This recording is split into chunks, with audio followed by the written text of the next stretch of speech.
playing on a capo. I don't know how to play a B. Actually, that's a lie. I do know how to play. You told me to play a B like this. An F sharp minor. Which is usually like this.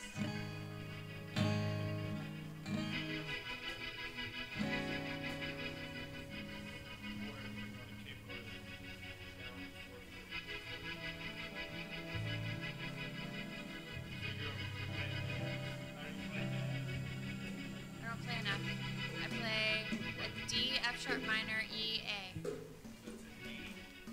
I'm capoed. D.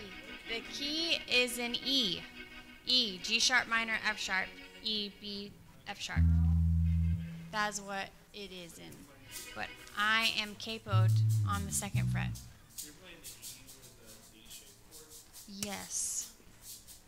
An F sharp minor with an E.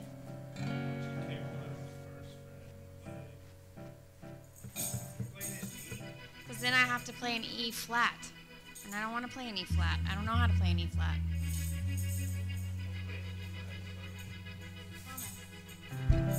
We are in the key of E.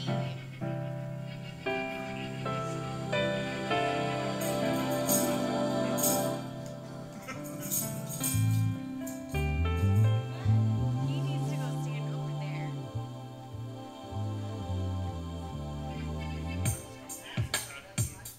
Why don't you look at your little page of notes and I'll look at my little page of notes. Yeah, and I told you to play an E, which is your highlighted chords right over there. Play that. We're playing it in E. I don't know.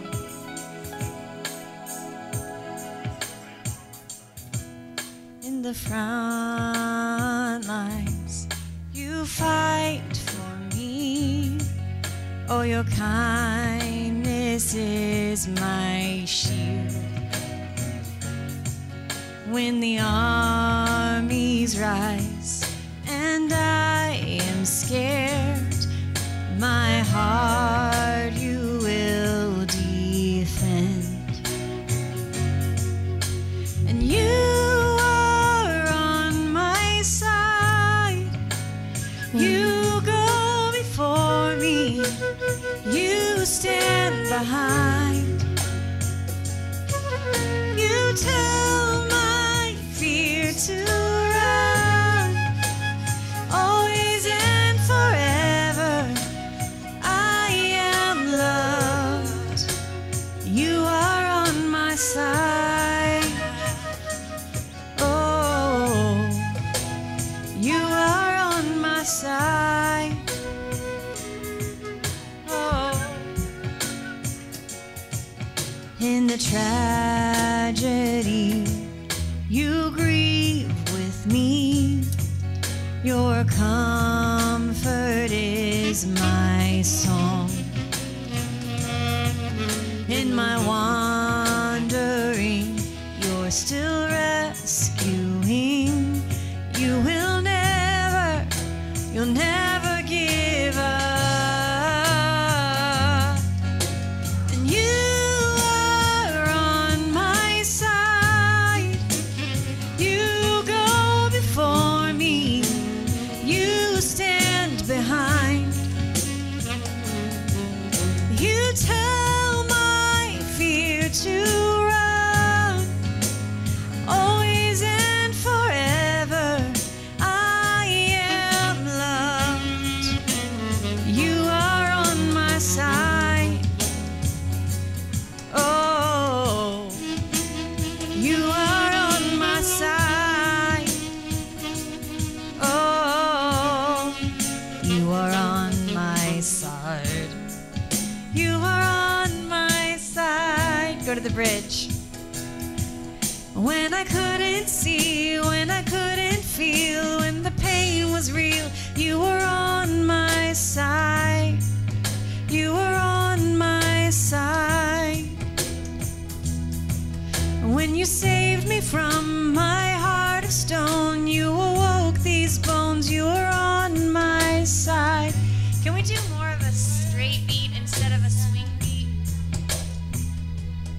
in the front lines. You fight for me. Oh, your kindness is my shield. When the armies rise and I am scared, you will never, heart you will defend. Sorry, I don't know where I'm at. And you are on my side. You go before me. You stand behind. You tell my fear to run. Always and forever I am loved. You are on my side. Oh, you are on my side. Oh, go to the bridge. You are on my side. You are on my side. When I couldn't feel, when the pain was real, you were on my side. You were on my side. When you saved me from my heart of stone, you awoke these bones. You were on my side. You were on my side. Nothing on this earth could ever separate me from your love. And you are on my side. You go before me. You stand behind. You tell my fear to run. Always and forever I am loved. You are on my side. You go before me. You stand behind. Okay. Okay, that straight beat there's better. It's all right. It's all right. Well, at this point, it's already after 7.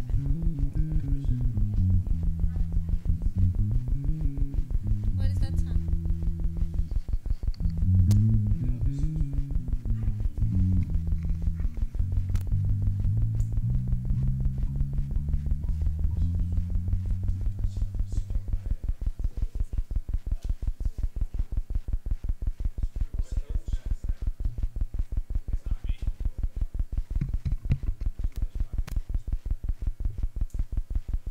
Try that one on the.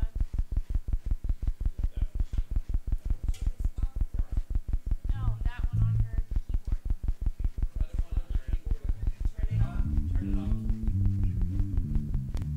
Yep.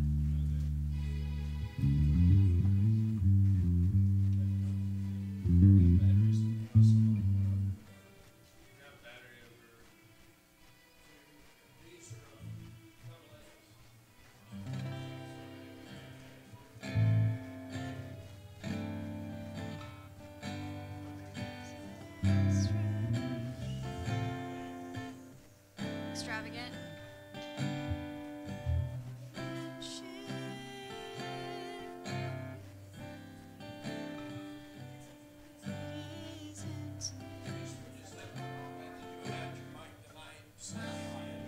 We need batteries. I got batteries at home. I'll bring them for Sunday. We're all out. The only free mic down there. What type of batteries do you use? That's double A. Double A's. Oh, I might have some.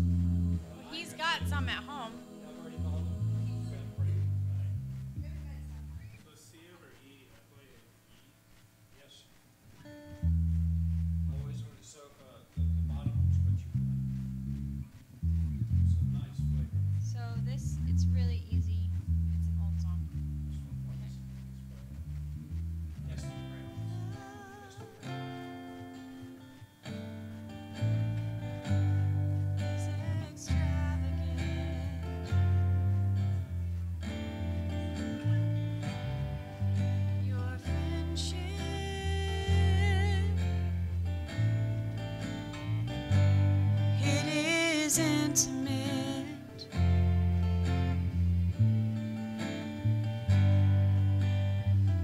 I feel I'm moving to the rhythm of your grace, your fragrance.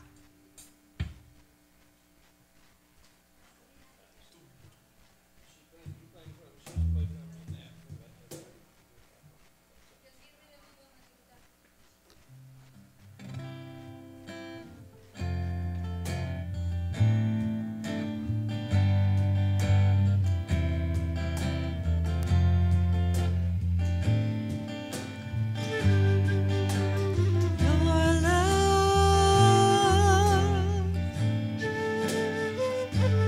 is extravagant.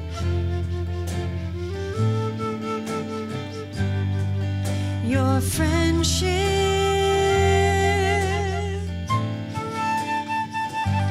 it is intimate.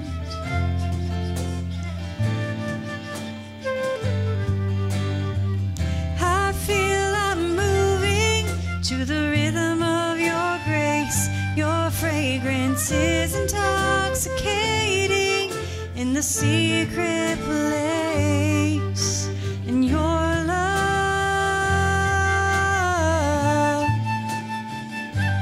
is extravagant.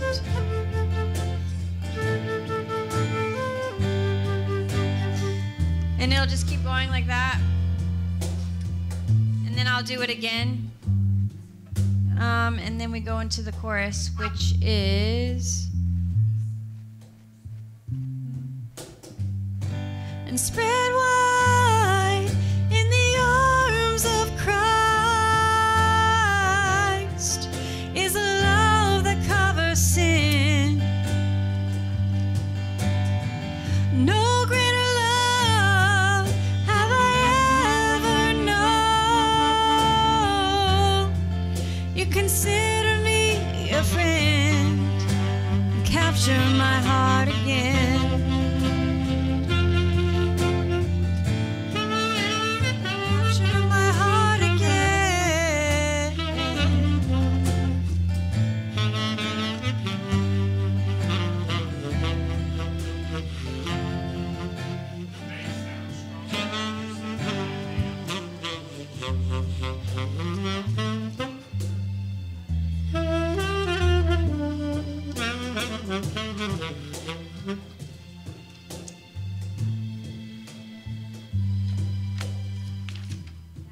Peace.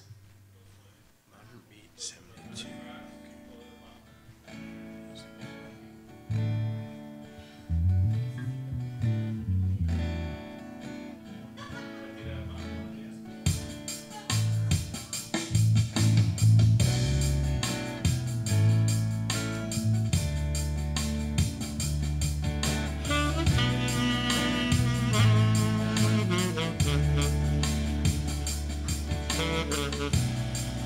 In the land of my heart, in the fathoms of my soul, when the waters of my fears begin to rise, I feel your love taking hold.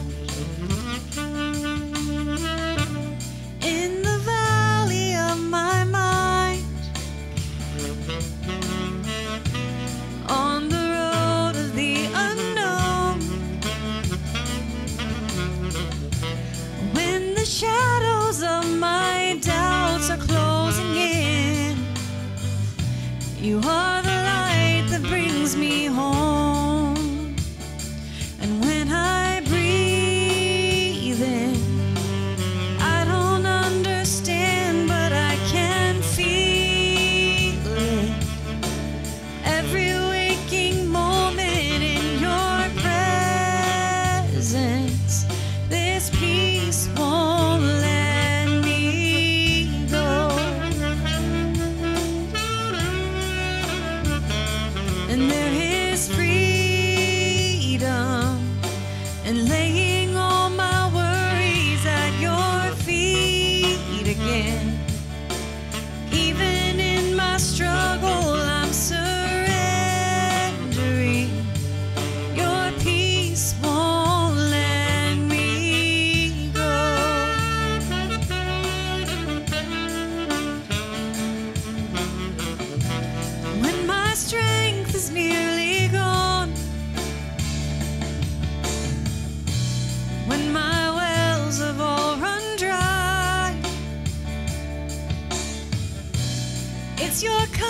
promise that will lead me to your arms, where I find grace that you supply. And when I breathe in, I don't understand, but I can feel it. Every waking moment in your presence, this peace won't let me go. There is freedom and laying all my worries at your feet again. Even in my struggle, I'm surrendering. Your peace won't let me go. Surely goodness and mercy will follow me, and surely all that you promised, so much more than I can see. I will rest in the assurance that I have all I need here in the Father's peace. Okay.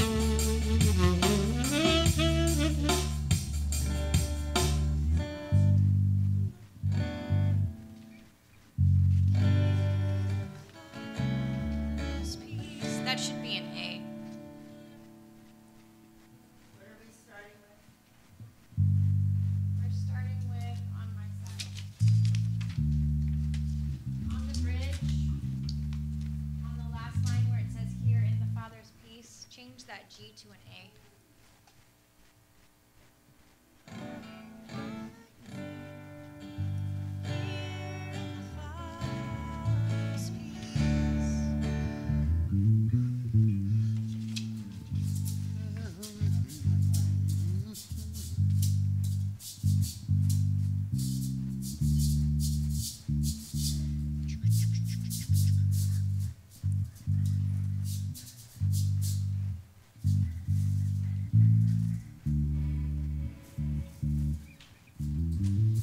So A is over peace, right? Fathers, no. Here in the Father's. A, and then it goes to the D.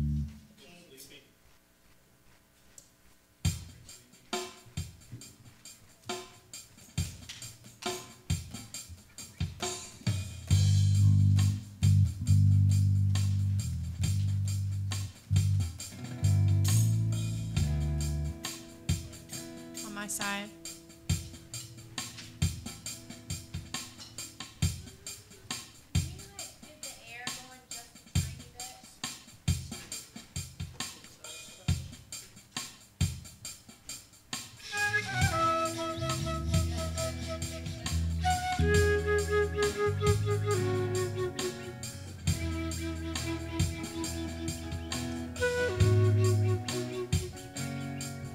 In the front lines, you fight for me.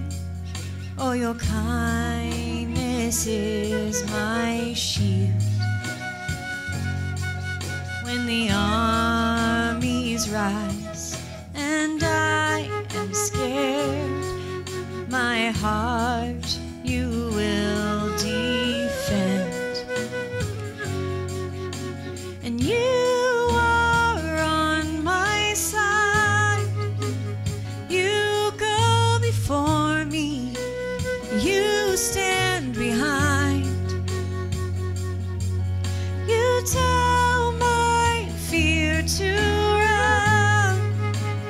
Always and forever I am loved. You are on my side. Oh, you are on my side. Oh, in the tragedy, you grieve with me. Your comfort is my song. In my one still rescuing. You'll never give up. And you are on my side. You go before me. You stand behind. You tell my fear to run. Always and forever I am loved. You are on my side. Oh, you are on my side. Oh, you are on my side. You are on my side. When I couldn't see, when I couldn't feel, when the pain was real, you were on my side. You were on my side. When you saved me from my heart of stone, you awoke these bones. You were on my side. You were on my side. Nothing on this earth could ever separate me from your love. And you are on my side. You go before me. You stand behind. You tell my fear to run. Always and forever I am loved. You are on my side. Oh, you are on my side. Oh, you are on my side. Oh, you are on my side. Oh.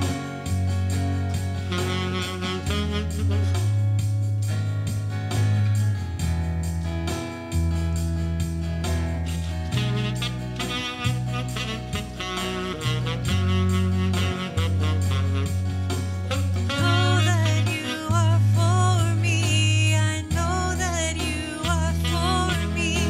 I know that you are for me. I know that you are for me.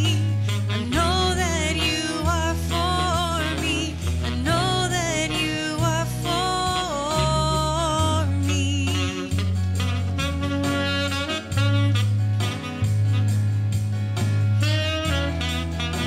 Oh, your heart, it longs for us.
You are on my side.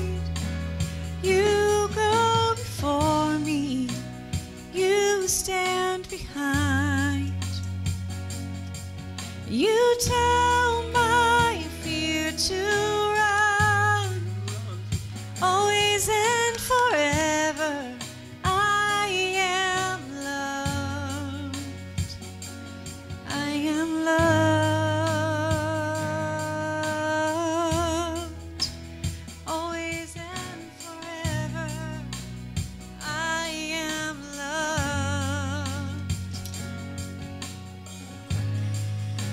I am love.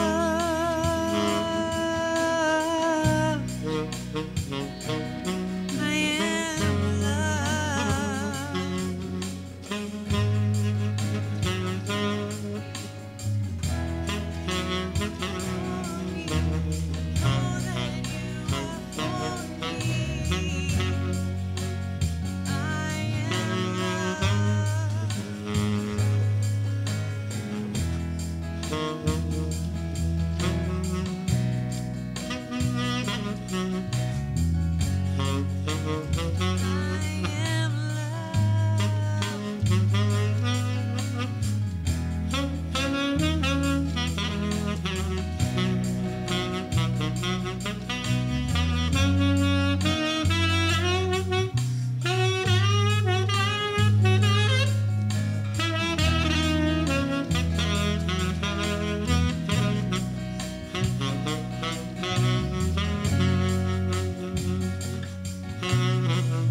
Your love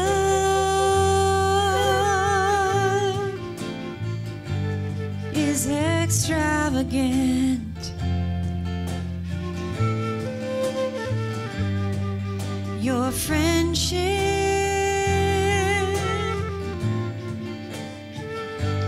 it is intimate.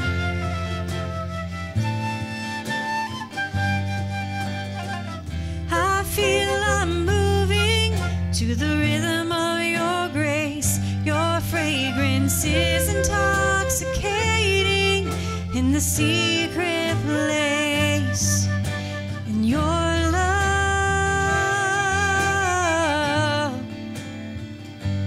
is extravagant.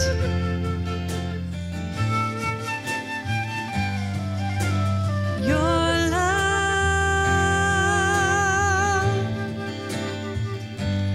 is extravagant. Your friendship,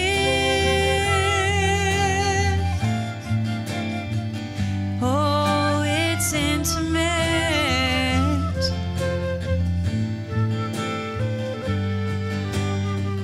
I feel I'm moving to the rhythm of your grace. Your fragrance is intoxicating in the secret place.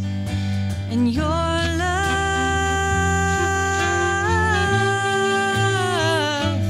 is extravagant. Spread wide and spread wide in the arms of Christ is a love that covers sin. No greater love have I ever known. You consider me a friend. Spread wide and spread wide in the arms of Christ. His love that covers sin. No greater love have I ever known.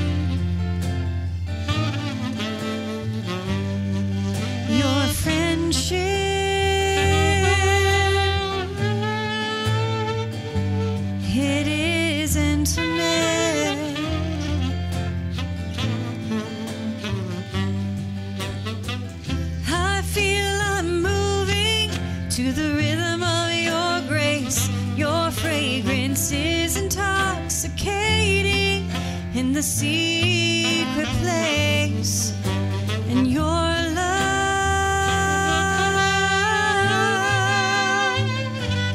is extravagant.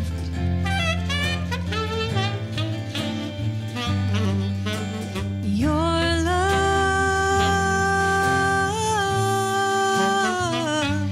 is extravagant.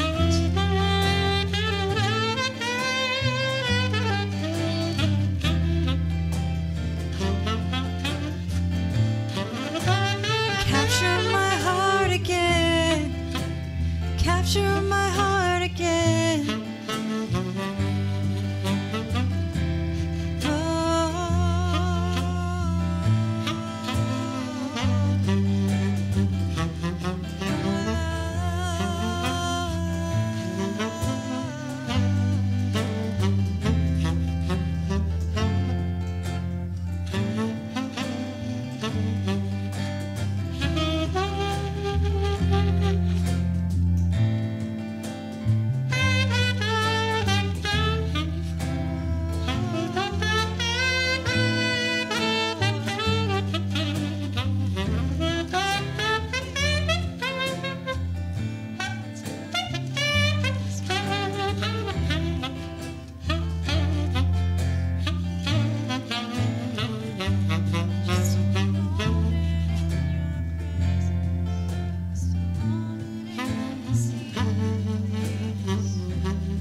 Is extravagant.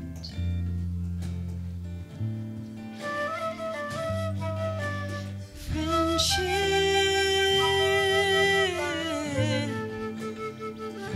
so intimate.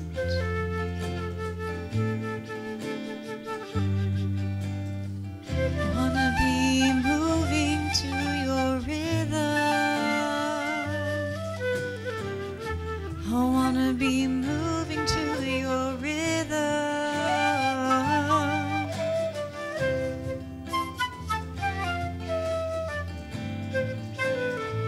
To the rhythm of heaven, to the rhythm of the Father. What does it sound like? Wanna move with you, wanna flow with you, oh God.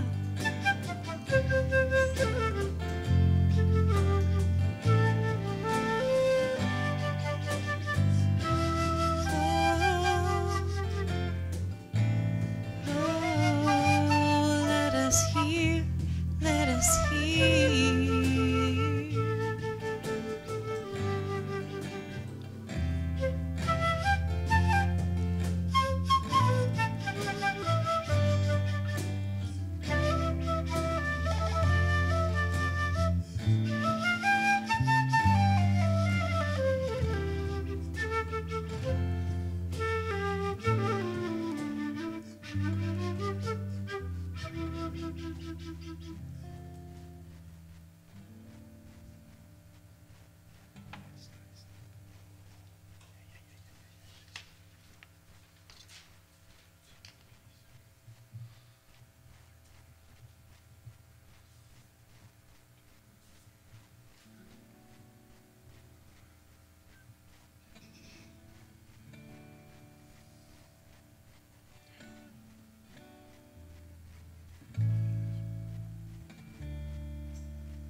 In the land of my heart,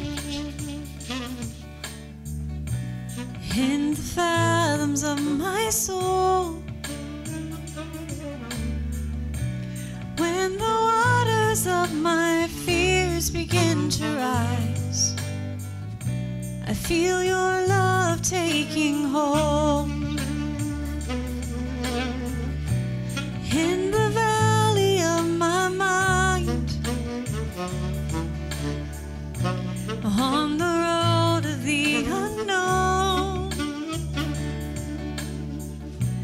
when the shadows of my doubts are closing in, you are the light that brings me home.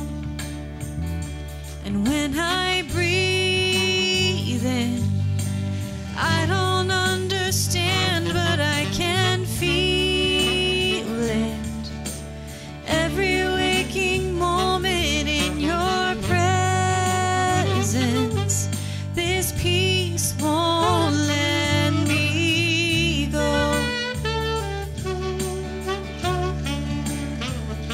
And there is freedom and laying all my worries at your feet again. Even in my struggle, I'm surrendering. Your peace won't let me go.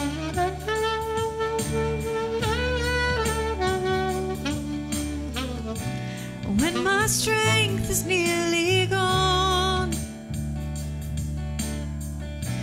when my wells have all run dry,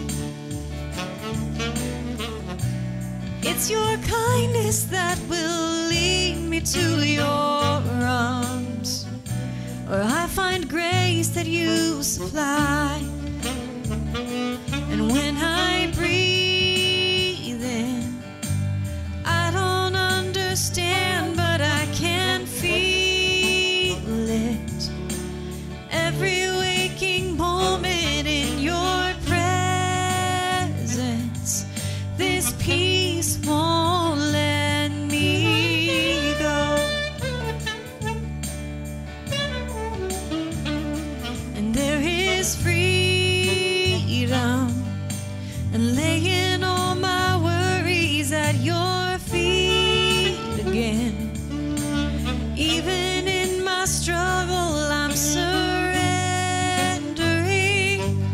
Your peace won't let me go.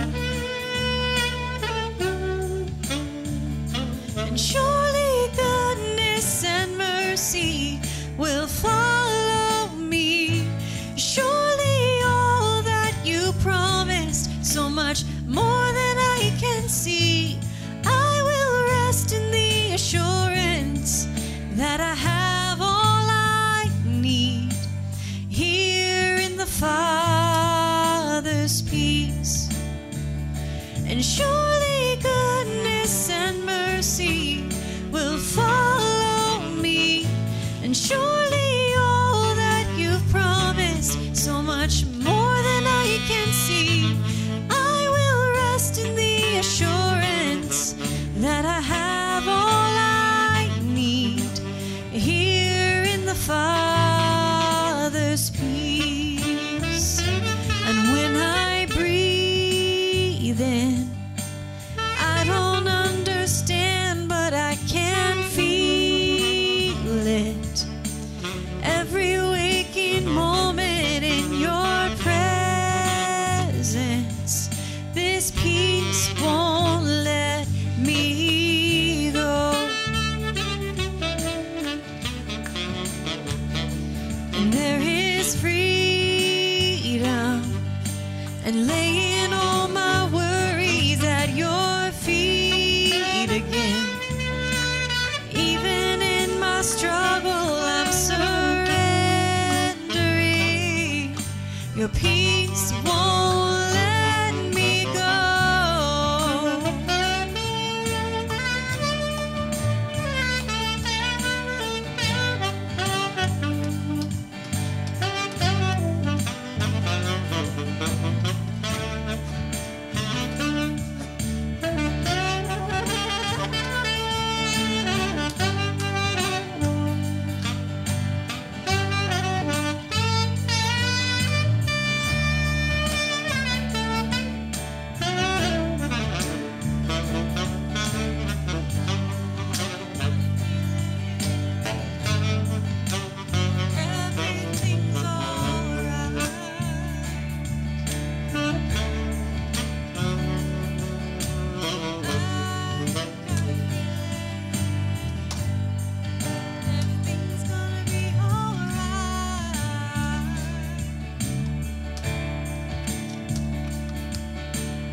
Oh, Jeff, yeah, hey, you go in the back?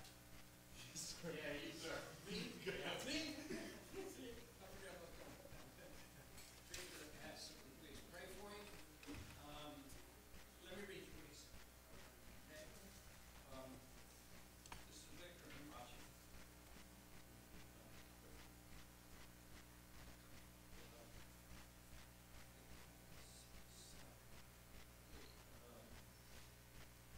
He asked,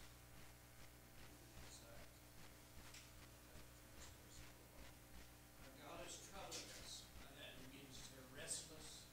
What's happened? Last night we were with Espartado, Esparalda, Cecilia, Espartado, Jimena, which is his wife, and I, and we're sharing what God is doing in our hearts and the changes that take place in the church, and we feel committed and also responsible. We want to be useful in the hands of the Lord in this move that is being produced by the Spirit of God. I want to ask you for you to pray for us, for the church to pray for us, that the grace of the Lord gives us clarity about how and when and what to do. Valley Mike, I'm gonna tell y'all now, because I tried to listen. It says if you cannot hear y'all, you can see y'all, you have to. We gotta use the mic, I can hear you. But when you didn't use the mic, other people talking, I can. Okay, now talk. Didn't that sound like, Can you hear me now? I can hear you, now they can probably hear you on the TV. Yeah. Well, I mean, he wants prayer on what to do. I wish I could. Well, there's only one thing to do, and that's wait. But we'll pray.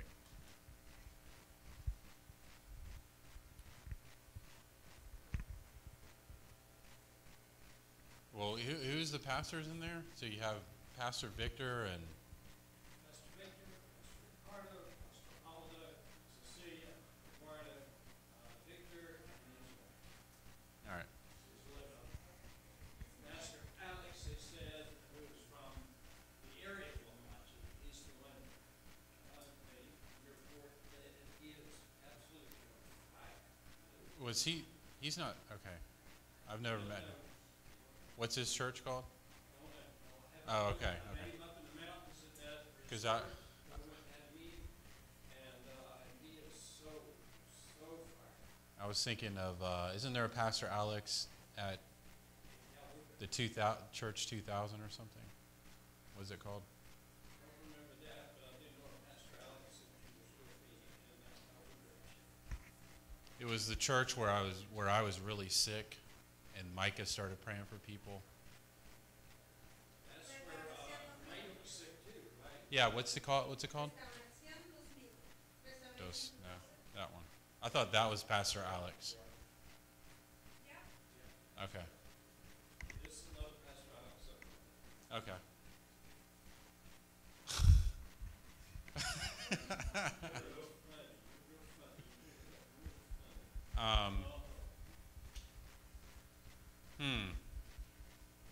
Isn't that, when that revival of rest? It's not really a revival, but rest, Yeah. right? Yeah, they can't make it happen. think there's one word for them. It's patience. That's the word. I mean, they're going to, that's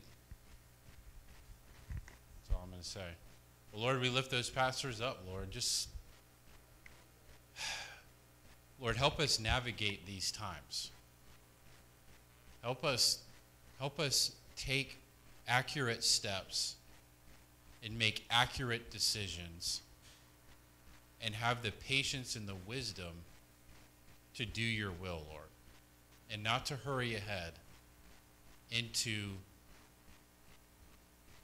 things that are calling things that are not as though they are and calling things that are not as they are. I just messed that up.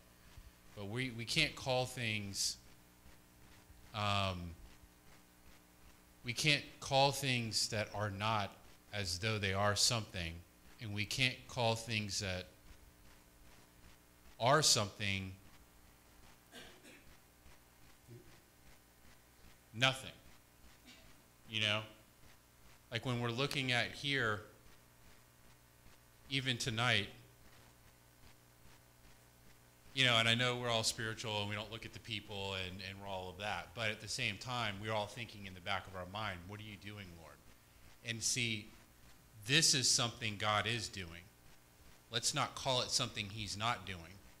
But at the same time, on the other hand, let's not find things that God isn't doing and call it something he is doing. And it's going to take wisdom and patience and clarity. Well, wisdom and patience bring clarity, and when that clarity is there, we're going to be able to accurately see what God is doing and do his will in this time. So that's what I'm feeling about these pastors, and really it relates to us because now we're so connected to them. I think it's a whole nother level when they came here, and we started talking about that bridge and what you saw, Joe. Where they're going through, we're going through, and what we go through, they're going to go through. And we're going to be completely connected. And that's awesome. So help us, Lord. As a matter of fact, Lord, just do it for us. And help us not to lift a finger. Amen.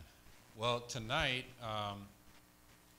some of you may have heard Sandy share some of what God has given her that she's written down. And last Friday we were talking, and I just heard the Lord say, have her share tonight some of the things that she's saying, or that she's hearing from the Lord and that she's writing down, because a lot of what she's already written down are things that we're already talking about. Or she wrote them down first, and then we started talking about them, and it's confirmed in the Spirit through what she's written down. So I wanted her to come share whatever she feels led to share from her arsenal. And I don't know what else we'll do. We'll just be here as a family.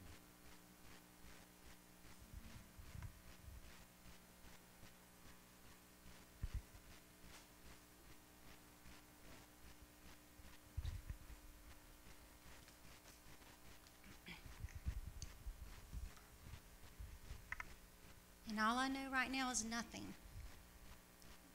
I read this over. That's all he said to do. So I'm sure whatever he has my eyes fall upon, that's what I'm going to share. Because it's going to be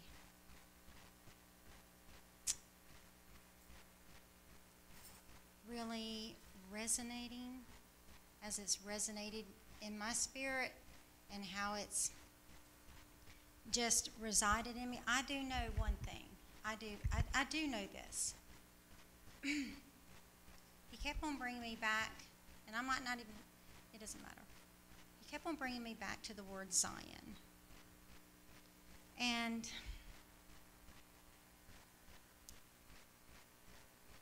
how the Lord gave me that word many, many, many years ago.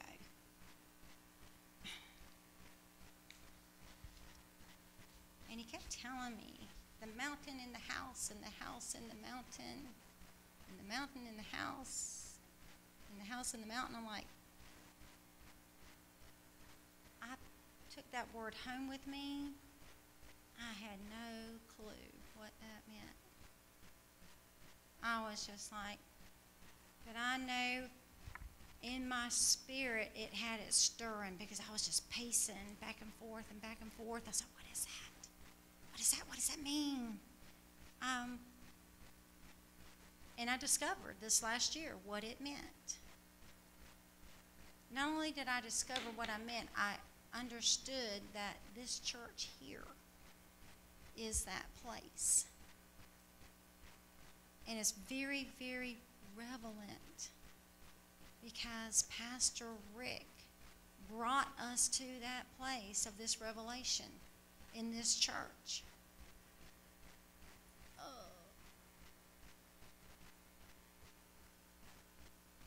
There's not many, far and few.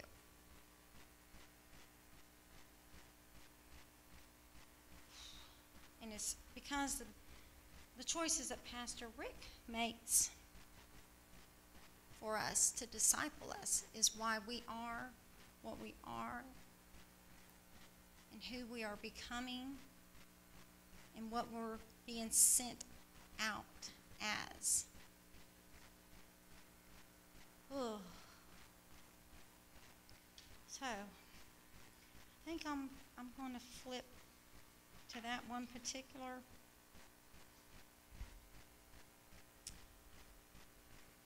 And I know there's a key word here because you used it when you said it. It just went straight into my spirit about nothing. And so I'll probably share that part too because all this has been so very powerful as God has taken me away. I know, I'll just give you my little personal one. I'm trying to find it in here about Zion, but I know it was one night and the Lord woke me up at 2 o'clock and he says, come go away with me. I'm like, I got up, went to where he led me, and he said, he wanted me to go into Zechariah and Zion. He said, I want you to write. But do you know, I wept for hours and hours. Every time I heard the word Zion, it just opened up and unfolded more and more and more. And I was just like, I can't even get past the word Zion itself. It's so powerful. It's so powerful because it's inside of the mountain that the house is. And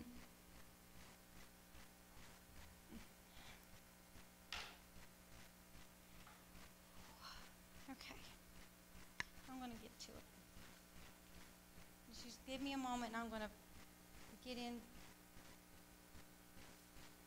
to that exactly how he showed it to me.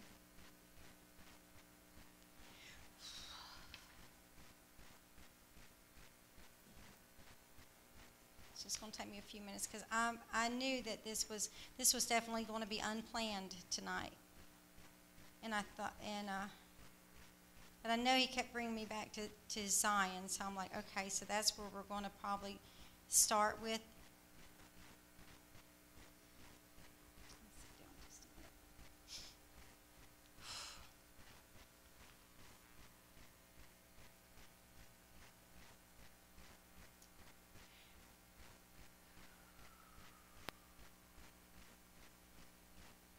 I'll tell you what, if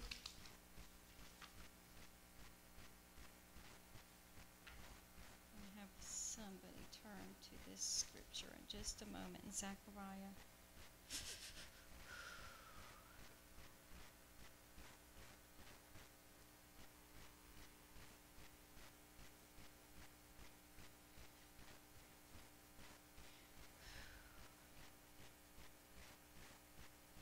Okay.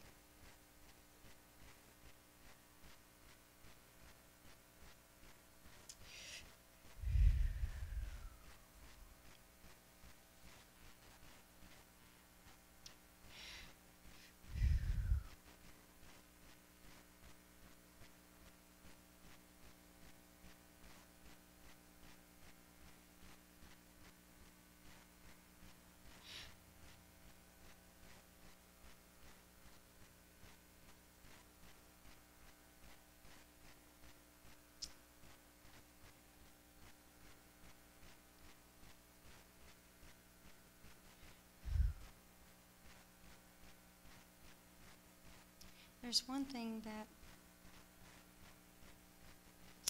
we know: nothing happens until we find that complete place of obedience in Him. And then when we do, then it opens up everything else so freely to us.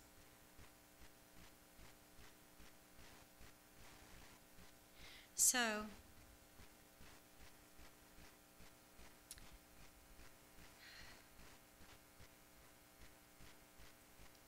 when He opens up the house within the mountain and the mountain within the house, we have a position that He gives us. And we're able to start to see into our destinies.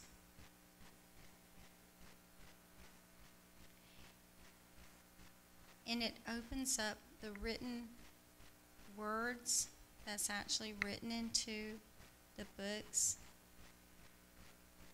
that God first wrote about us. And it was actually His dream.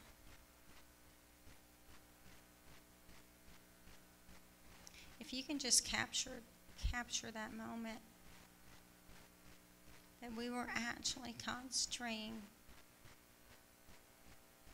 before the actual existence of anything else. We were His dream, and He wrote it in our books, in our destinies.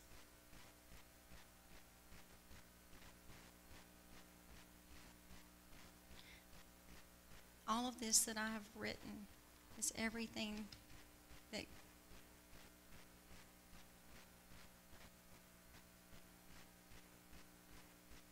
God has written Himself first. And everything you've done and everything you've said and everything that you recognize with Him is everything that He's written in your book and in your destiny. And it all began with God's dream of who you were, how He made you, what He created you for.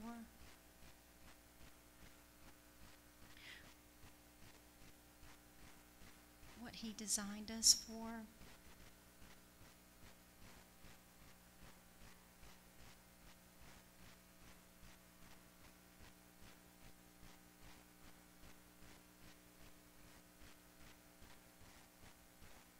He written every word.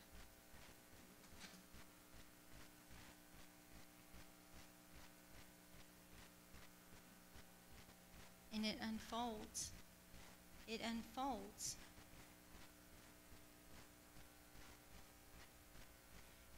Because when we take our place as a house in the mountain, and the mountain in the house is a governmental place. And this is when you can actually see, when you take your position, that you can actually see what is written in your book, in the heavens, that He's actually written about you. And it brings it down into us here on earth, because it's written in heaven, but what is written in heaven, it unfolds from that place and into our lives that we desire for Him to show us and to find our place in Him, which is how He reveals His secrets to us about our destiny. But we have to seek Him. We have to seek it. We have to seek it out. It isn't something that is just, it's not a given. It's not something that's just given to us. You have to seek Him out. You have to fully seek Him out for your destiny, for every word.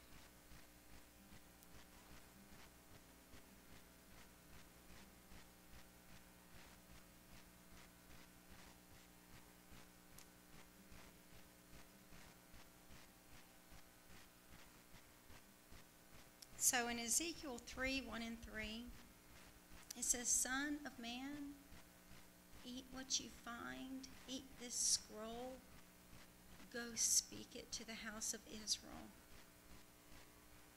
So I opened my mouth, and he caused me to eat the scroll. Now, the scroll is your destiny, because it was written first. He wrote it, and it was his dream of who he had and what he had planned for us for our lives. In verse 3, he said to me, Son of man, feed your belly and fill your stomach with this scroll, and that I give to you. So I ate it, and it was in my mouth like honey and sweetness.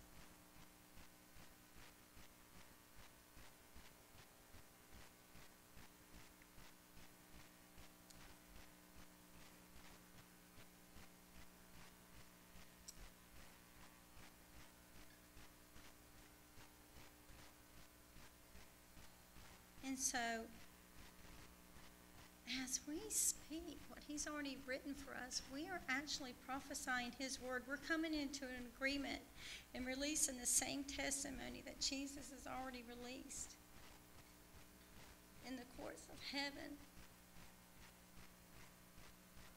Because, can't you see that he's already wrote it? He's already wrote it, and we're just speaking it. We're speaking his dreams. We're speaking his thoughts. We're actually just becoming who he imaged us to be from before creation was even begun. He's taken us back to that original blueprint of how he first made us, how he wanted us to be, and what he wanted us to do through him and for him, to become him.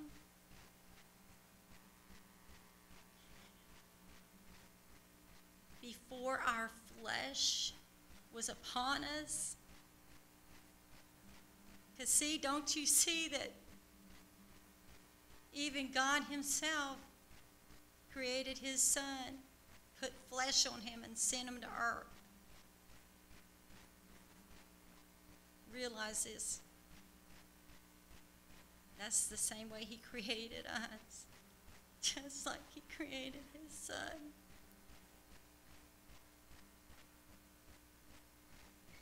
Just like him. And then he put flesh on us and sent us to earth to do the same, to carry out his plan and his destiny in the fullness.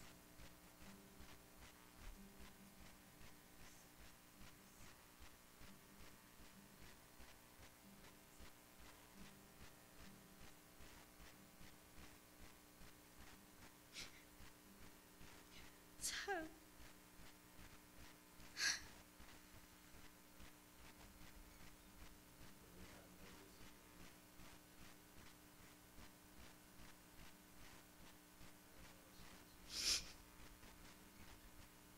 no,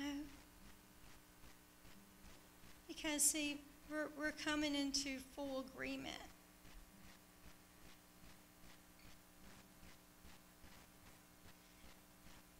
Coming into the full agreement of his voice. It's all about his voice.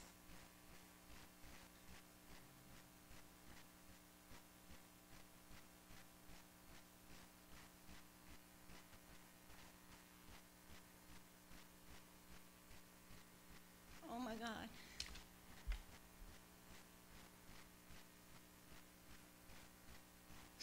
Our voices. His voice is locked inside of us. Oh my God.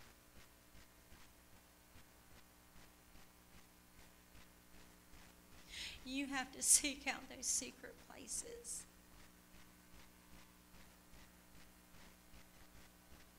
And go in and unlock those places. To get the revelation that he wants you to be able to open up and to speak out of your mouth.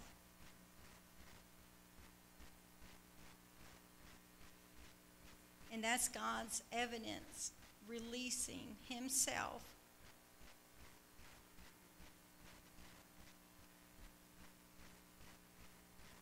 It's God's evidence, releasing himself.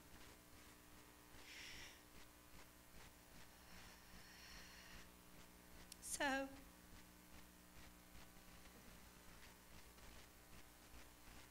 I wrote in here that I'm going to agree with what I'm hearing.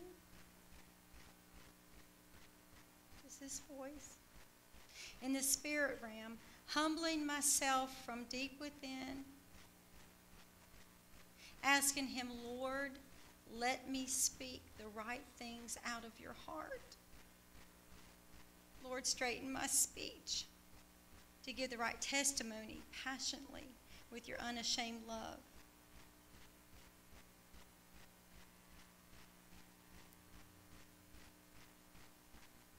There's nothing that he cannot be accomplished. There's nothing that he won't accomplish. There's nothing left undone.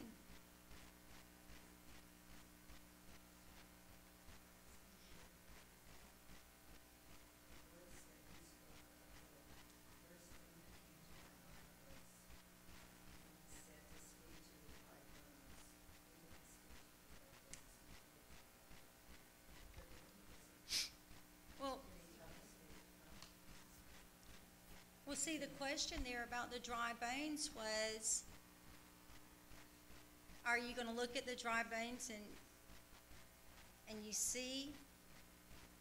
So here's your choice. Do you go with what you see or do you go with what you hear? You go with what you hear. You don't go by what you see. He says, I see these dry bones, but I hear them marching. Oh! He said, that's, you hear his voice.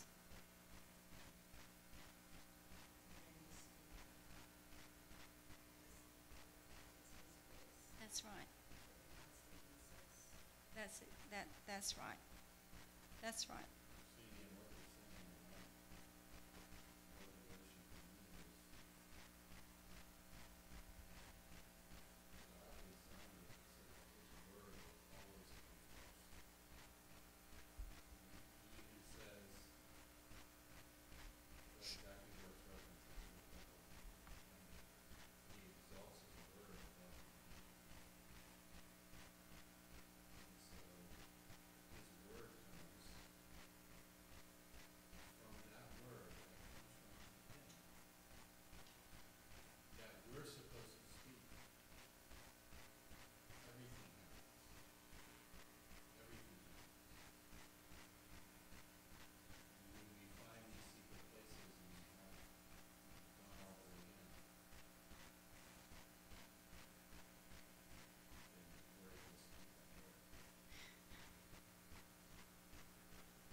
Dry bones, hear the word of the Lord. Dry bones, hear the word of the Lord.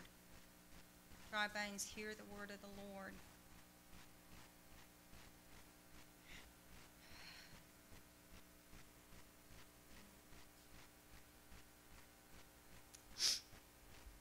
I'm going to read this one paragraph, because this is how God so carried me to a book by Robert Henderson, Operating the Courtrooms of Heaven, and this is how he explained it, and this is how I realized what this was, what God was telling me.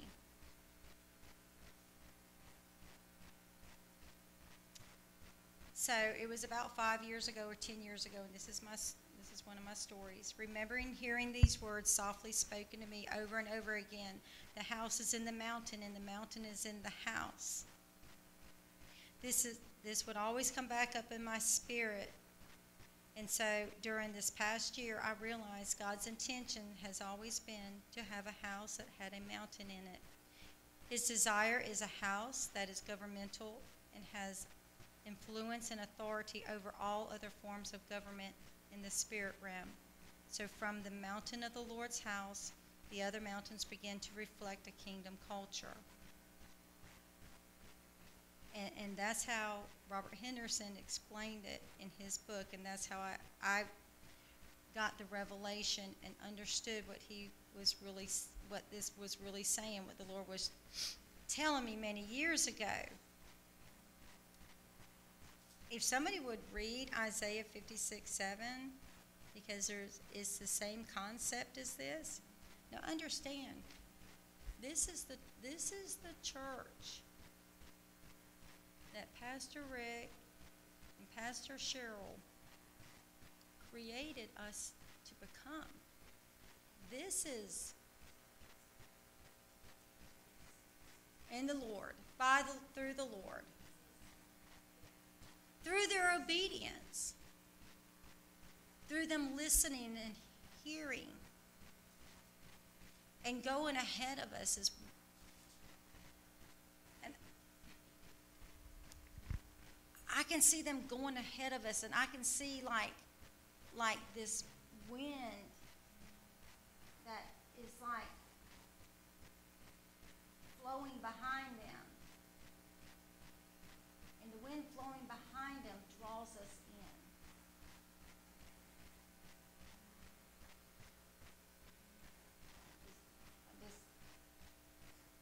Because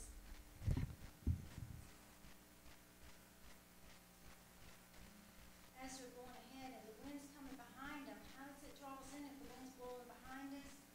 Because it creates a vacuum and it just brings us.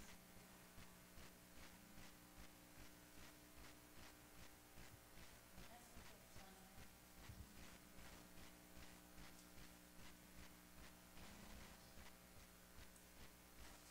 Did somebody go to Isaiah 56:7?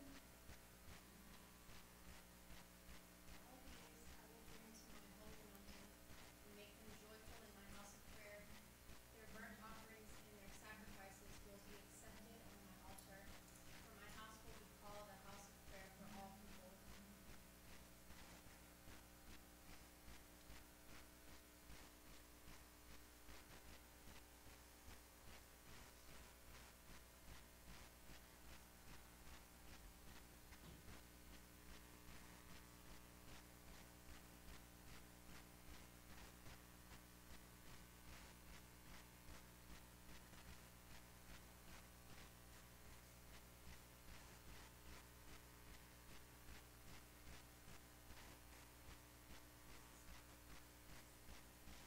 I don't know about you, but for me,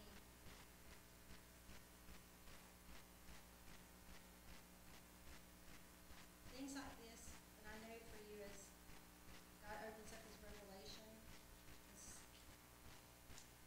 in His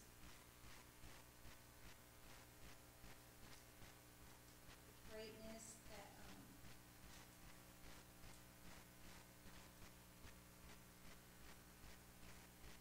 His fullness in His revelation.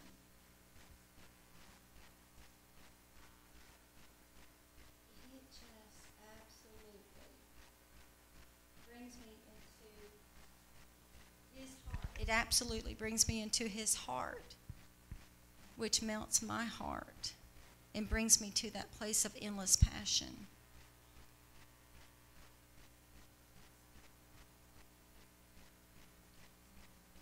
Things like this, as He's just opening up Himself so completely to us when we go into those places that He takes us.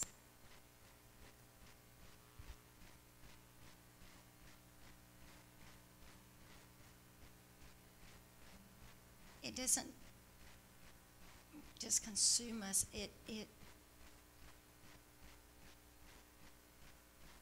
His endless compassion just melts my heart into His heart, which makes us have the same intimacy that He has.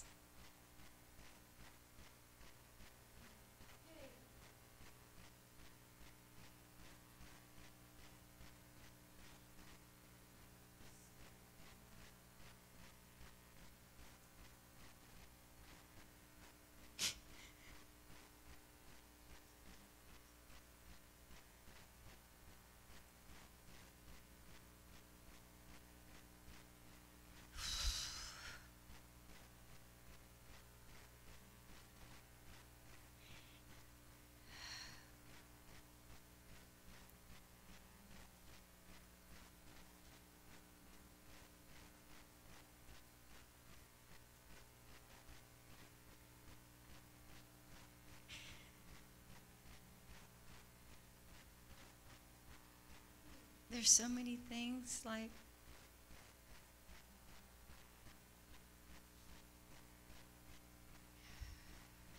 He'll take us if our desires go deep enough for Him.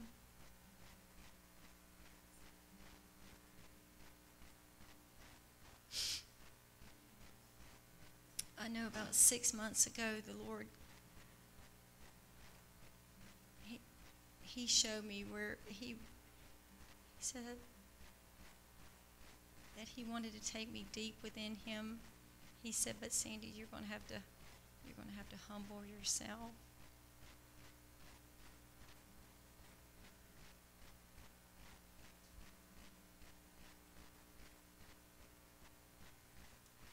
And it wasn't just a little bit. It was a lot. It was a lot that He wanted to take me down layers and layers and layers and layers and layers and layers and layers. Because you see, my will truly wasn't His will. And it never had been.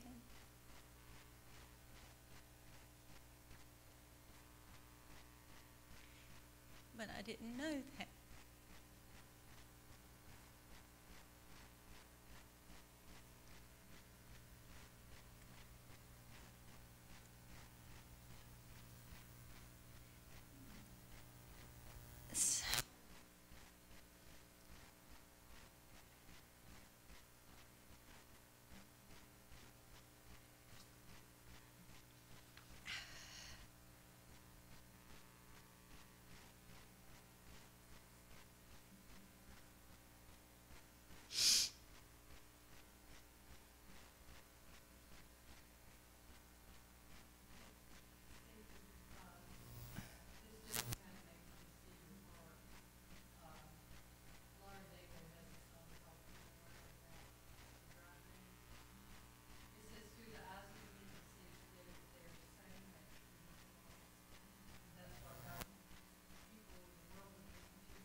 That's right.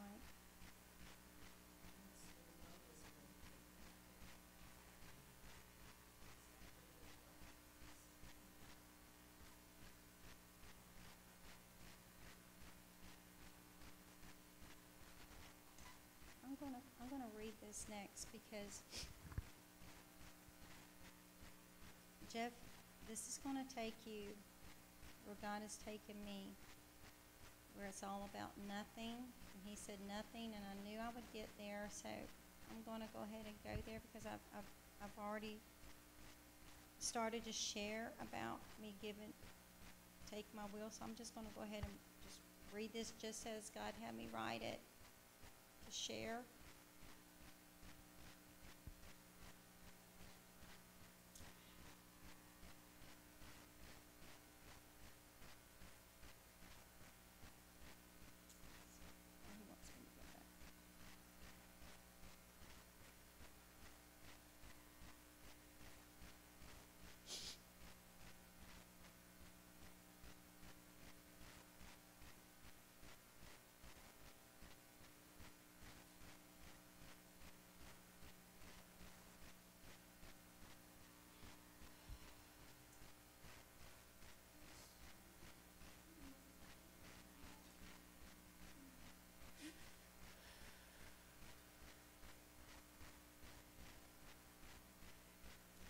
how this is all about decisions in Philippians 2 and 13? When decisions in earth agree with decisions in heaven, powerful things occur. So as grace produces in those who will allow it in an agreement with his will and pleasure, when we do this, grace changes our hearts to agree with him. And I wrote, this is a perfect time to share a personal story, how this huge experience completely changed my will to his will. So I'll read the story that I wrote. As I was packing away Christmas decorations in late January 2017, kneeling by a box, tears began to flow down my face as I could feel the deep, deep stirring unlike any other I've had before. And knowing this would become how deep cries out to deep, taking myself to a lower level of surrendering. I did not realize how strongly this held me in captivity like a prisoner. Then I busted out shouting, take my will, take my will. Take my will, Lord, and change it to your will. My voice could or should have been heard a mile away. I felt like all my guts were being ripped right out of my inner man. A deep purging of his power separated and severing everything behind me by one wave of his hand. This released me to make a 180-degree turning point, awakening a newfound freedom and liberty in him. I actually felt my hair being blown and tossed by the wind force of his hand movement behind my back. I could see the book pages turning so fast, bringing me current to date of my destiny. Nothing was holding me back. Now in his secret chamber, exposing vulnerability of walls he has taken down where nothing can come between his love for me, allowing him to crush my heart to begin an intricate, microscopic, dissecting process of purity. Psalms 139, 23, and 24, leaving nothing behind, nothing broken, nothing missed, nothing undone, nothing unturned, lacking nothing, nothing forgotten, nothing wasted. There's nothing he won't do for us when we put our trust in him. There's nothing like our God. Nothing can compare to him in his endless love for us. Yes, this is that nothing place, but yet has everything we need. This is what I carry and share in my journey of life. Our journey might not always be easy, but it is our choice how to use God strategically to reconstruct schemes of rejection into a power tool building block. As for me, it's become my new love language, the ultimate love gift of all. Through his rejection, we gain everything.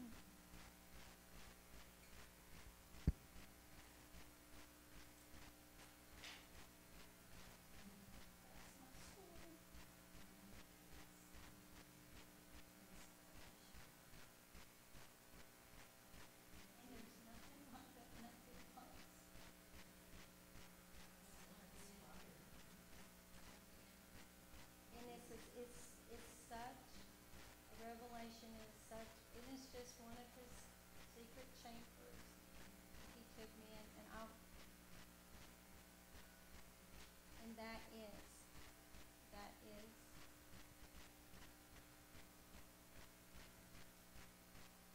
what I will share wherever I come in my time. That's what he's personally given me as my word. Some people have the word hope, some people have the word. Because see, there's nothing like his love.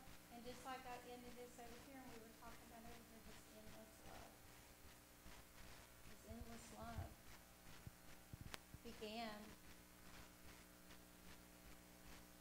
in nothing. Everything goes back to nothing forward. Because everything came from nothing. Everything came from nothing.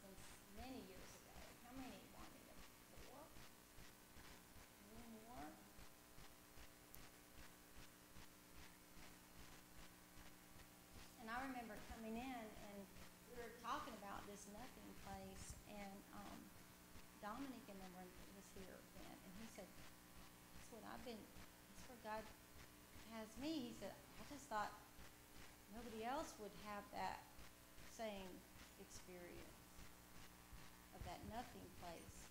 But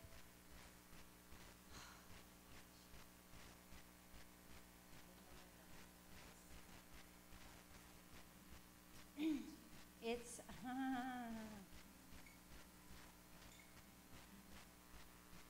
I was trying to explain that secret chamber of nothing to somebody else. I said, but it was at one of those times that he asked me to go away with him, and I said, okay.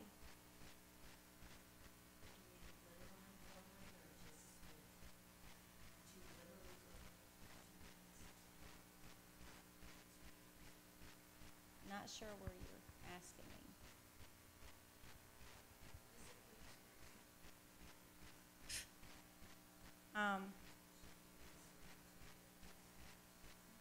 I'll tell you, you go there spiritually, but you really, your physical being goes completely with it, because you can't go without yourself. You got to take your whole self in. You can't exclude yourself. You've got to take yourself in too. And so actually, it's including every part of your being. When he asks you to go away with him, it starts when you start hearing him. And I had a word today, and I thought, wow, that was good. It seemed so simple, but wow, that was good. I'll share that in just a minute. Let me get back to this. So when you're hearing him, and he's asking you to go, wherever you're at right then, and as soon as you hear him say, I want you to go away with me, you start moving. You start right then. When you come into agreement with him, you start moving that direction. So how can you move that direction? My physical body is going where he's telling me to go. He's telling me to go over here. And I didn't leave part of me behind me. Every part of me is going this way. So you're taking yourself along with them. So it's like, no, you don't leave your physical self behind. No, you can't. You said, is it just spiritual? No. It's your whole being. It's every part of you. You can't leave just part of you out. He wants all of you. So how can you say, I'm just going to take part of me and go there? You can't. You can't get there. You can't enter that place. And anybody can correct me if I'm wrong. This is just how.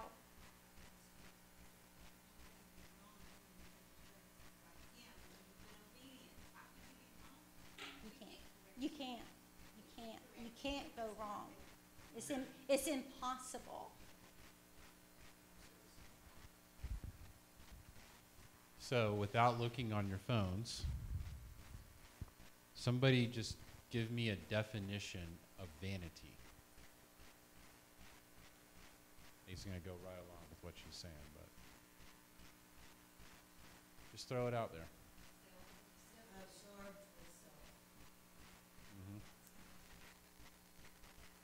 Anybody else want to throw anything out there? Okay. That's pretty close. It is counterfeit, and it's a false image, and it's selfishness, but I think false image is a little bit, that's a key phrase. So I looked this up the other day. Excessive pride in or admiration of one's own appearance or achievements. And what I also like is it comes from the word vanus, which is vain, and having or showing an excessively high opinion of one's appearance, abilities, or worth. And so I think, with what you were just talking about, you have to go all the way. You have everything about you, your whole life has to be yielded, including your body and everything about you. But sometimes I think what we have tried to take our vanity and go into and tried to go into God's will or just into the presence of God with our vanity, which is the excessive pride in our appearance or our achievements. And God says, I'll let you into my presence, but you're not going to go into the secret place that Sandy's talking about. You're not going to hear the secrets of God and unlock all these mysteries and get this revelation.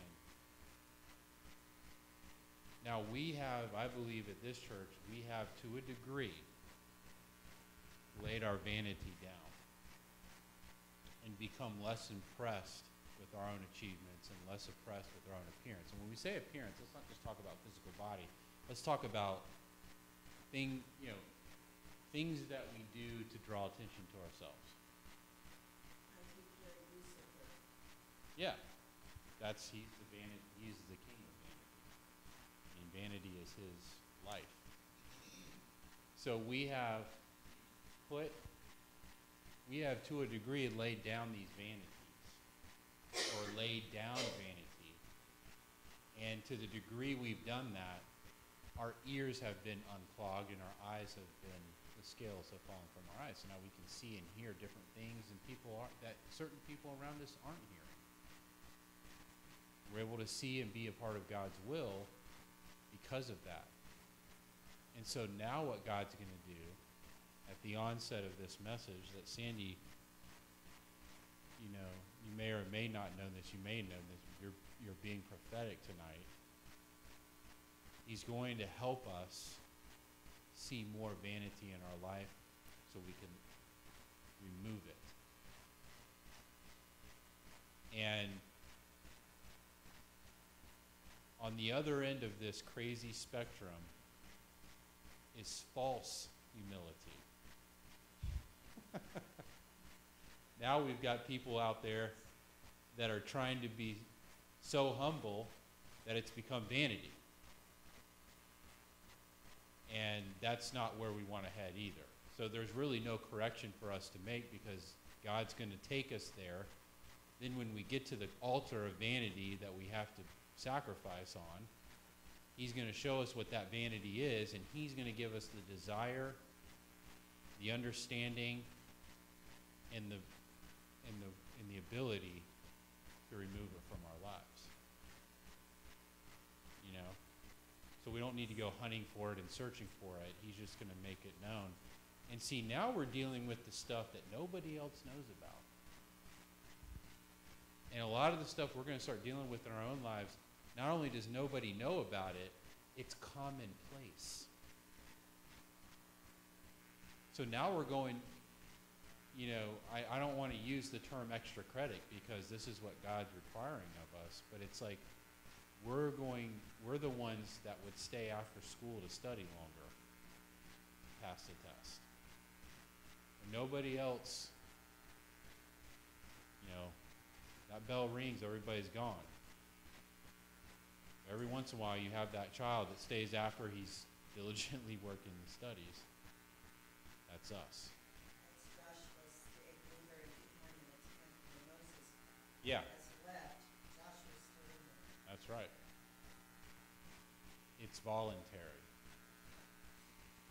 We're moving past the table stakes of the kingdom of just getting in to, well, let's not just get into the kingdom and feel God's presence and, get rid of sin in our lives. Let's do God's will. And that's where we're headed. And vanity is a key part of that, and it goes along with what she's saying about all of us going in, like our whole being goes into this place.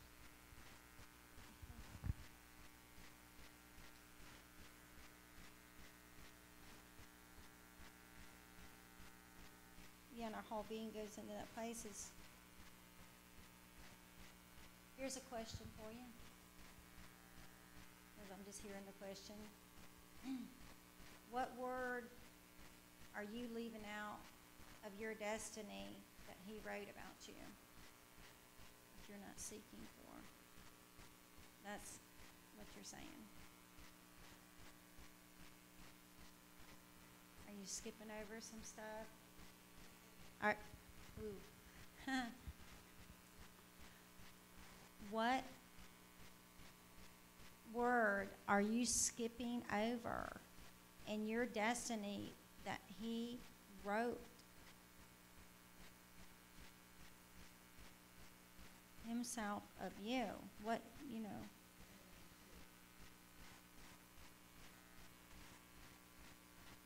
Are you seeking out every word of your destiny that he's originally wrote for you to complete? I mean, are you?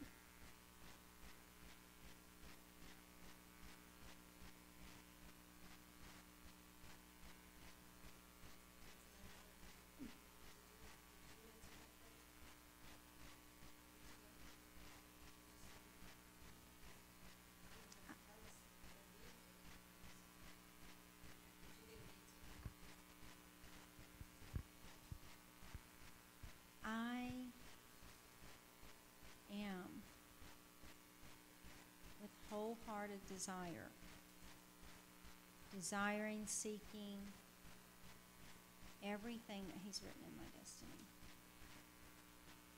I don't want to miss anything.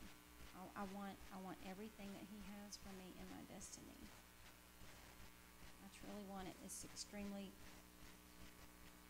a desire that came from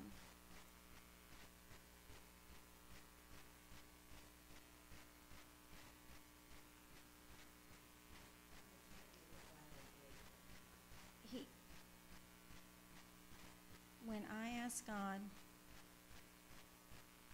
to deliver me of myself from myself. That's when it really began. And that was a true heart cry.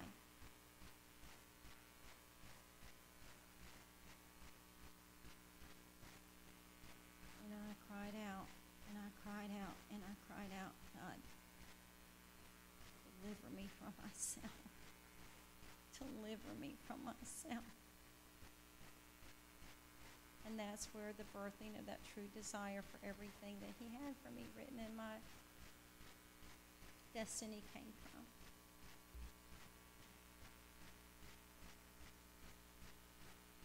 And there was that's another story, that's another book back home.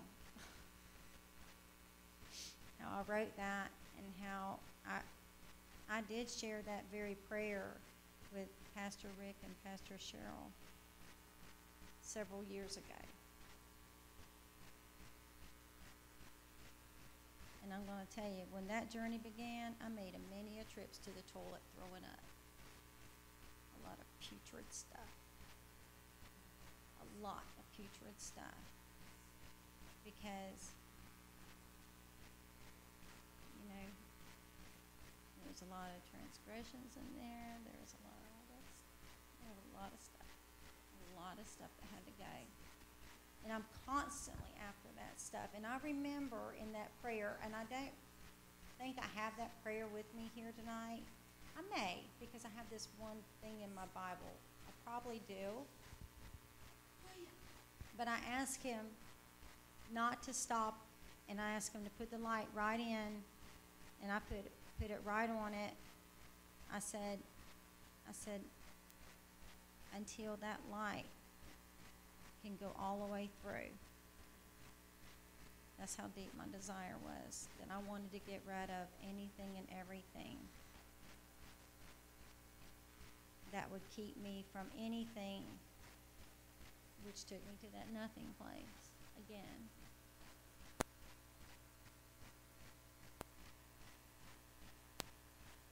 Not knowing, you know, this intimacy where it would send me to. So, see, that's the difference. God doesn't take anything from you. He sends you to it.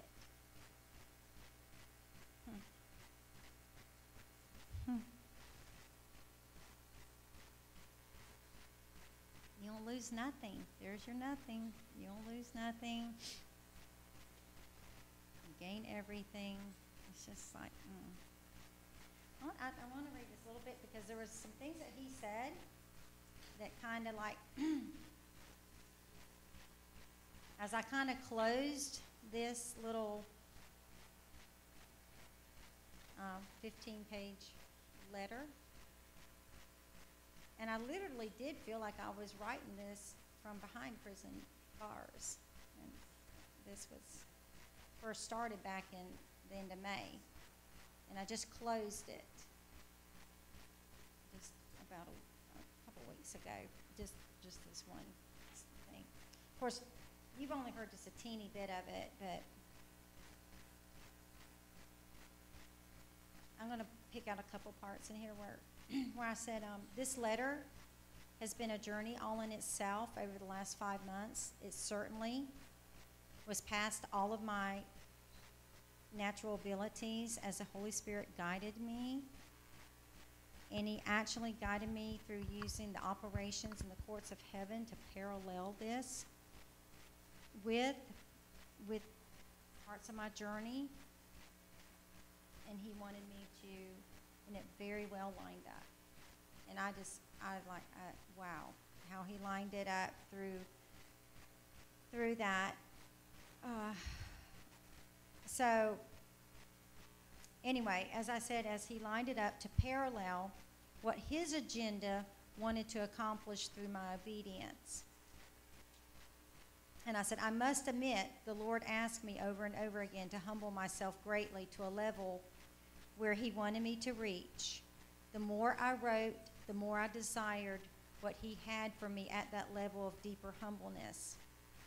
I knew it would be only my pride or my selfishness that would stop me from completing this letter.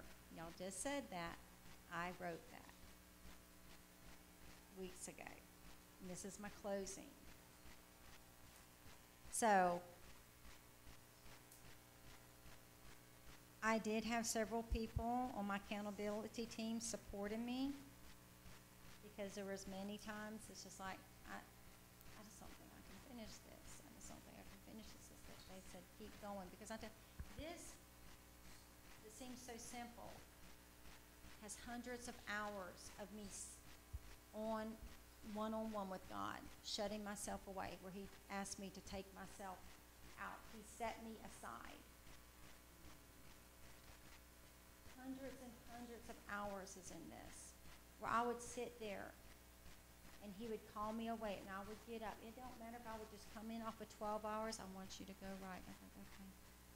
And I'd go in there and I would sit hour after hour, just me and God. He just talked to me. I might write I have pages and pages and pages he'd have me write, but when it come to this part, it'd be like 1 or 2 sentences. One thing he told me, though, he says, don't get rid of any of those pages that I had you write. Don't get rid of any of them. I've saved them all. And then to come back over here, it would might be 1 sentence or 2 sentences that would come over to the final copy. So with my support of them saying, keep going, Sandy, and as I literally tarried in prayer and hung on every word that he said, not adding to, not taking away,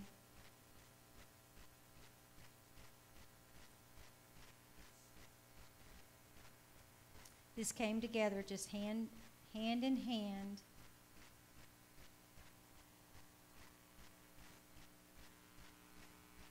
There was also words that came from, I don't know if y'all remember this or not, but back in September the 27th,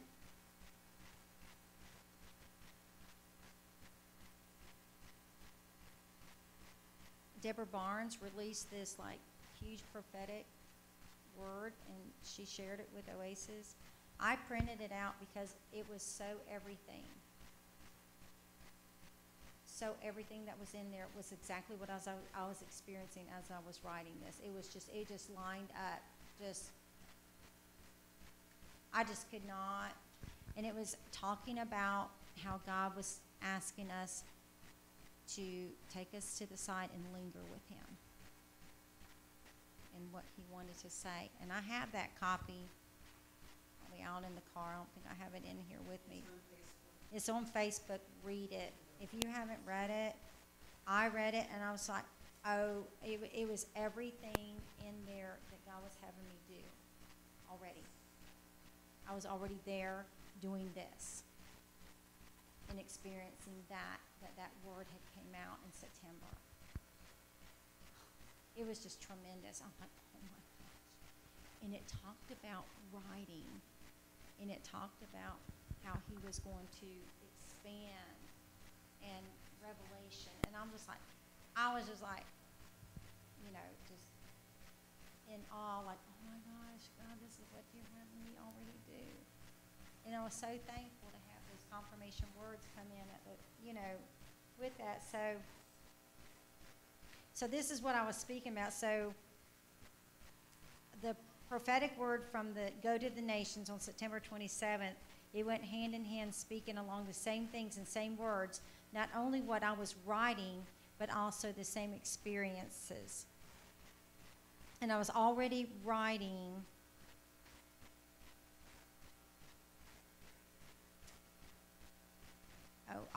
okay. So I said the dynamics of the prophetic word was long, but it was timely, and especially for me and so many others who surrounded themselves in his heart of dwelling in those secret places.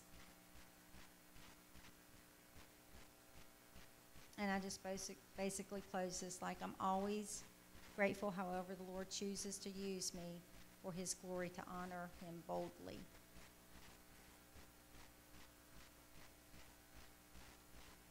But remember, it all came from the house is in the mountain, and the mountain is in the house.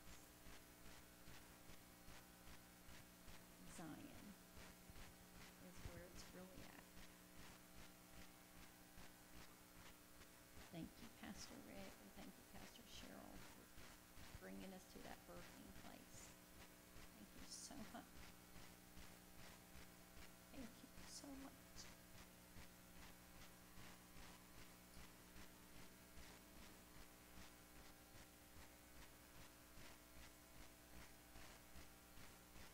I think that's all I'm going to share.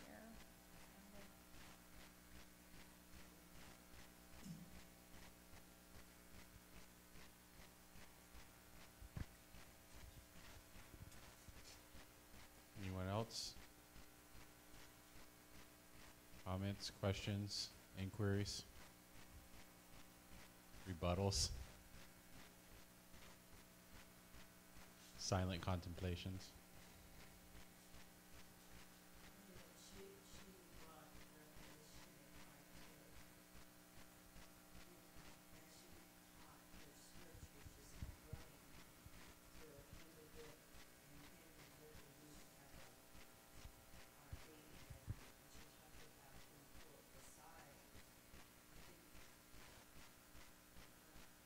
he must have got pulled aside in his word. God knew his word. Moses. Put him in the cleft of the rock. Yeah, so I just saw, when she was speaking, that I saw that intimacy that God exposed some of it, so as he passed, as he passed by, and from there Moses got more revelation, so that's how it, so when she's speaking one way, my mind is going back and doing that same thing, but see, it's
Sunday, we're featuring a very special speaker, Richard Luquez de los Estados Unidos.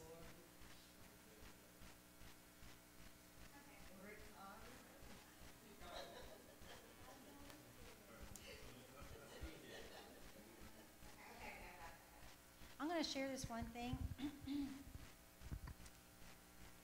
because I've heard several people share about a door. So I'm going to share about the door, which you'll hear part of what you said in here, how God showed me this door too. A lot of people's been talking about this door, right? So, I wrote in here,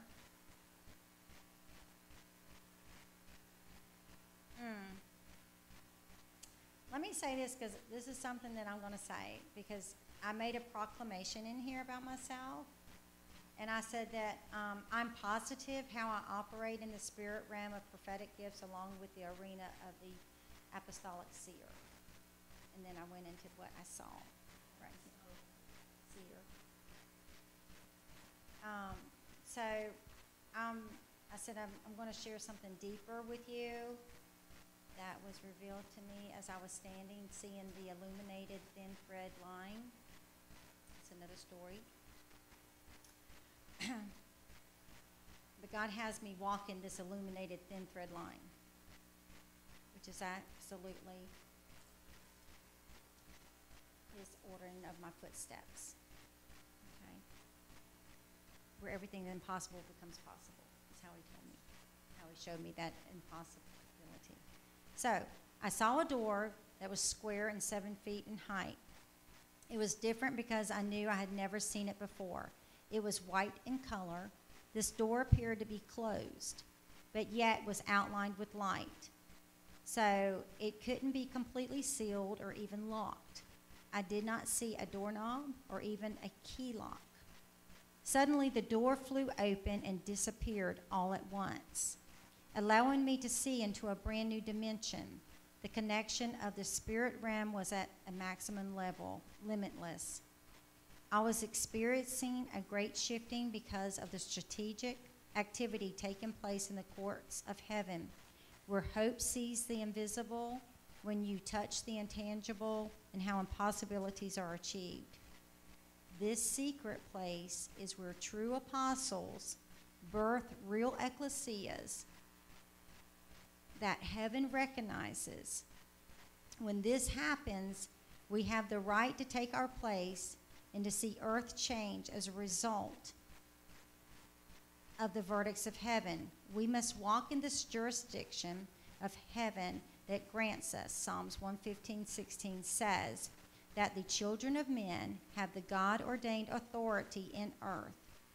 So when this door disappeared, I began to see the room filled, actually covered by the knowledge of the glory of the Lord.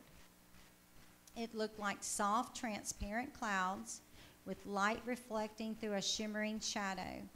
I felt the heavens touching the earth, ushering in the angelic kingdom with rivers of ravishing love as a holy kiss was placed upon me. In these moments of intimacy, great things can be asked for and received. During these times of intimacy, hearts are unlocked and all things are open that would not be expressed at other times. Song of Solomon 4:9. His heart becomes ravished and greatly moved with passion when she looks at him. So when we worship, yearn, and long for the Lord, his heart is moved.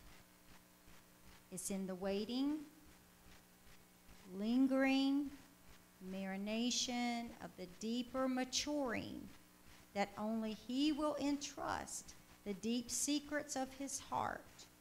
We must be worshipers who declare his glory, kindness, passion, worthiness, and holiness.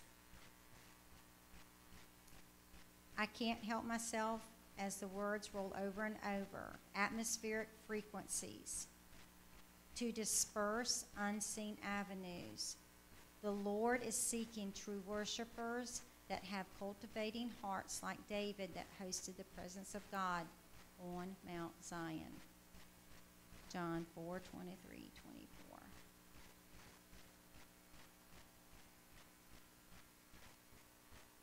And I shared this, but I read this the other day, but I'll read it.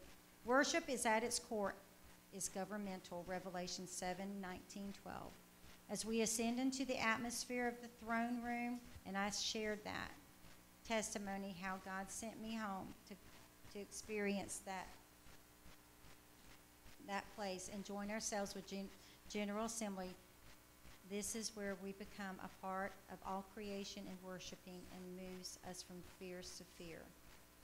It takes us into that massive meeting about the throne where the truest, purest, and most highest worship, holy, holy, holy. True worship in the purest form, stepping into the positioning, our placement into the judicial process of heaven with great reverence, fear, awe, and honor. Being suspended in weightlessness was what I was experiencing during all this. Of his presence as I joined all creation in worshiping him in the throne room for hours, being or becoming fleshed out with him in John 1:14, being restored as his original perfect blueprint that he created me to be from the beginning of time, his passion being implemented, impacting throughout the whole earth with his will and desire, marveling in his mysteries of the miraculous. Okay, now that's it.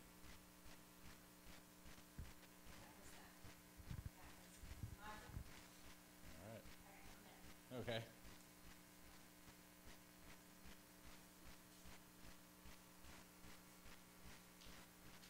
Well,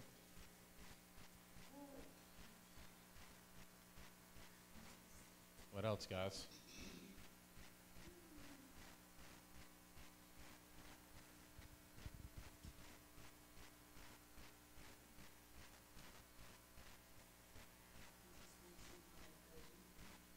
Amen.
taking up time? And it comes in. And then the more you're obedient in that, it just grows. And the other scripture I have, to will, God wants us to will and work his pleasure. So that's where, that's not, it's gonna happen, but let it happen without you going through all these trials and stuff to not be back. Things just, just be obedient. Mm-hmm. Just get out of the noise.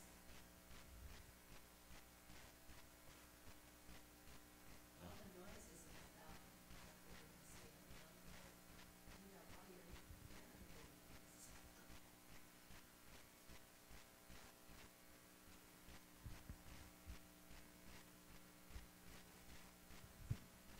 He's speechless for once.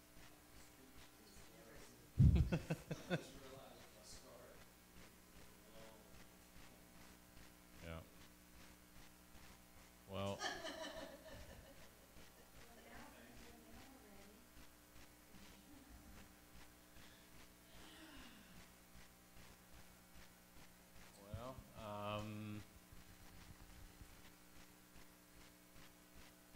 something for us to think about, something for us to pray about.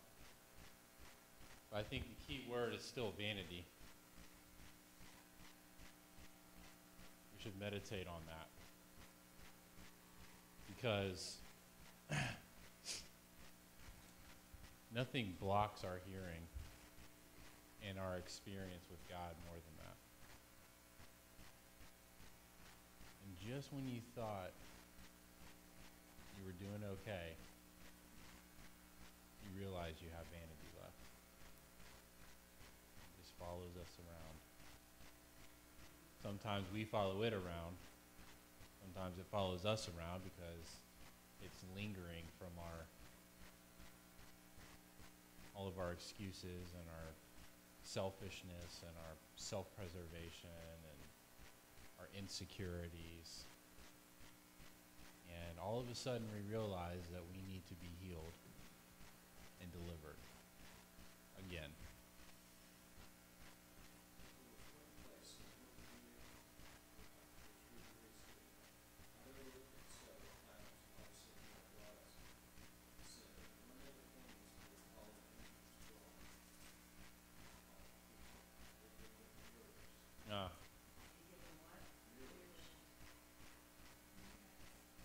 So you can see yourself.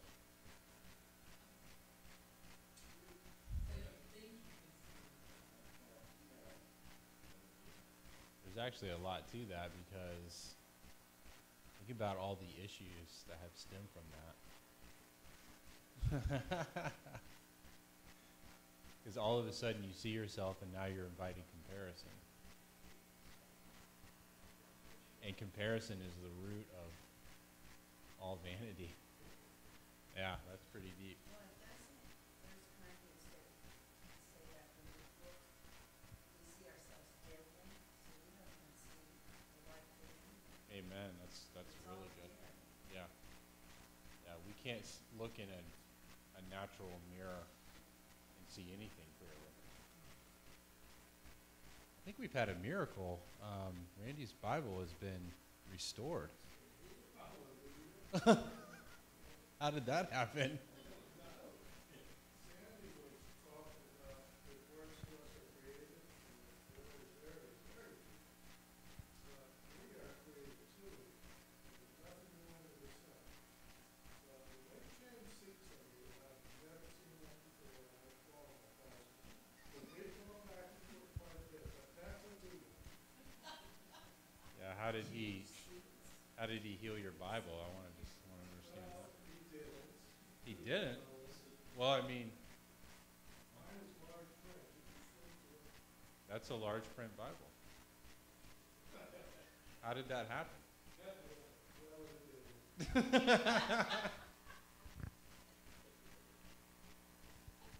Okay.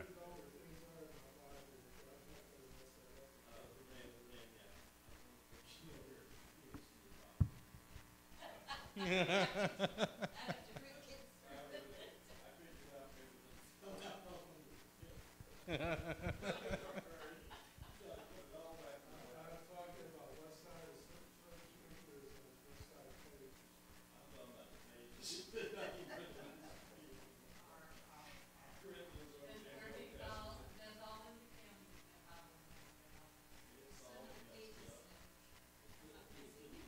just have to start from the beginning.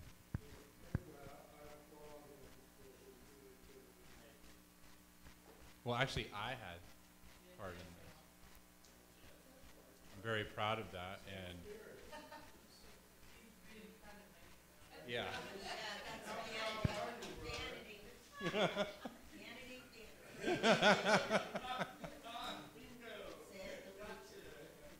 Well, let's all go home and take a good hard look in the mirror and see. Really give ourselves a look. Make sure we're okay. Now, I don't really have a need to look in the mirror, really, because my hair's all gone, so I can literally just get out of the shower and go. Well, I only trim my beard once a week. I just sit in my home office all the time, so I don't need to shave. Except for Saturdays and Sundays. That is a good point. Well, Raina takes care of that for me. She laughs at me and then she grooms me in public. So. In public. I am not. That ship has passed.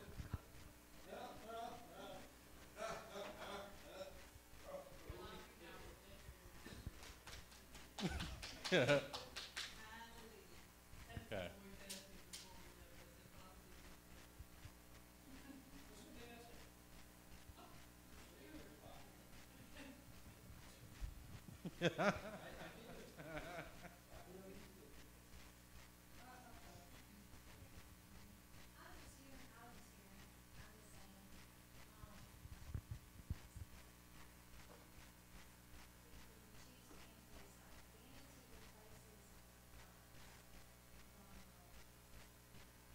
Yep.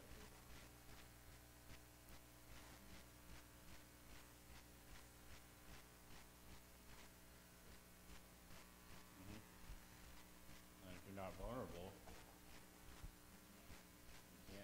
you can't be vulnerable, and you just can't enter in. You can't get there.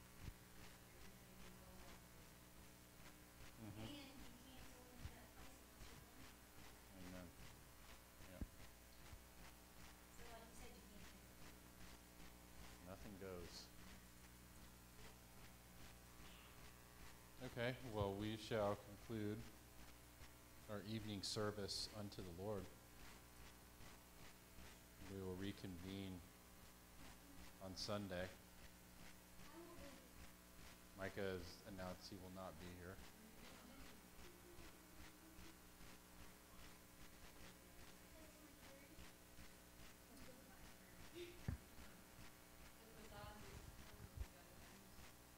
We'll have Asher with us. He'll take a nap for Micah. Wait, we have one more thing.